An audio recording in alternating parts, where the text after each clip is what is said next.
మహేష్ బాబు, రాజమౌళి కాంబినేషన్‌లో రాబోతున్నటువంటి 'SSMB 29' movie గురించి ప్రపంచం అంతా ఎంతో ఆసక్తిగా ఎదురుచూస్తుంది. 'త్రిబుల్ ఆర్' మూవీ తర్వాత రాజమౌళి చేస్తున్నటువంటి వరల్డ్ వైడ్ ప్రాజెక్ట్ అనే చెప్పాల్సి ఉంటుంది ఈ ప్రాజెక్ట్‌ని. ఈ మూవీ యొక్క ప్రారంభోత్సవానికి హాలీవుడ్ డైరెక్టర్స్ అయితే ఇద్దరు వస్తున్నట్టు తెలుస్తుంది. వాళ్ళిద్దరు ఎవరో కాదు, జేమ్స్ కామెరూన్, స్టీవెన్ స్పీల్బర్గ్. వీరిద్దరికీ 'త్రిబుల్ ఆర్' మూవీ ఎంతగానో నచ్చిందన్న విషయం మనకు తెలియదు కదా! ఆల్రెడీ ఒక ప్రకటనలో కూడా ఇది రావటం జరిగింది. అందువల్ల ఈ 'ఎస్ఎస్ఎంబి 29' అన్నటువంటి పిక్చర్‌ని వరల్డ్ వైడ్ రిలీజ్ చేయాలంటే వీళ్ళిద్దరి యొక్క సపోర్ట్ ఖచ్చితంగా ఉండి తీరాల్సిందే.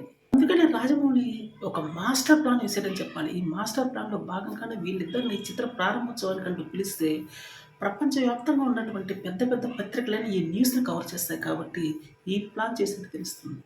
ప్రస్తుతానికి ఈ మూవీకి సంబంధించి మహేష్ బాబు అయితే బాడీ బిల్డప్ అయితే బాగా చేస్తున్నాడని తెలుస్తుంది. ఫారెన్ నుంచి ఒక ప్రత్యేకమైనటువంటి ట్రైనర్‌ని పెట్టుకొని మరి తన బాడీ బిల్డ్ చేస్తున్నట్టు తెలుస్తుంది. ఈ మూవీ యొక్క టోటల్ బడ్జెట్ 1000 కోట్లని మనకు ఇప్పటివరకు వినిపిస్తున్నట్టు మాట.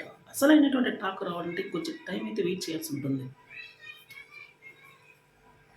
అట్‌లీస్ట్ 3 ఇయర్స్ పాటు మహేష్ బాబు యొక్క కాల్ షీట్స్ అయితే రాజమౌళికి రాసిచ్చినట్టు కూడా తెలుస్తుంది. ఈ మూవీకి మహేష్ బాబు అయితే 100 కోట్ల రెమ్యునరేషన్ తీసుకుంటున్నట్టు తెలుస్తుంది. రాజమౌళికైతే ఏకంగా 120,00,00,000 ఆఫర్ చేసినట్టు కూడా ఒక వార్త అయితే బయటకొచ్చింది. మరి అది ఎంతవరకు నిజమనేది తెలియాల్సి ఉంది. ఇప్పుడు తెలుగు సినిమా అనేది పాన్ ఇండియన్ రేంజ్ దాటి పాన్ వరల్డ్ రేంజ్‌కైతే వెళ్ళబోతుందనే చెప్పాలి. అది ఈ మూవీతోనే స్టార్ట్ కాబోతుందని ప్రత్యేకంగా చెప్పాల్సిన అవసరం లేదు. హాలీవుడ్‌లో వచ్చినటువంటి 'ఇండియానా జోన్స్' కథనైతే ఇన్స్పిరేషన్‌గా తీసుకొని ఈ మూవీ అయితే తీస్తున్నట్టు మనకి ఇప్పటివరకు వచ్చిన ప్రకటనలో తెలిసింది.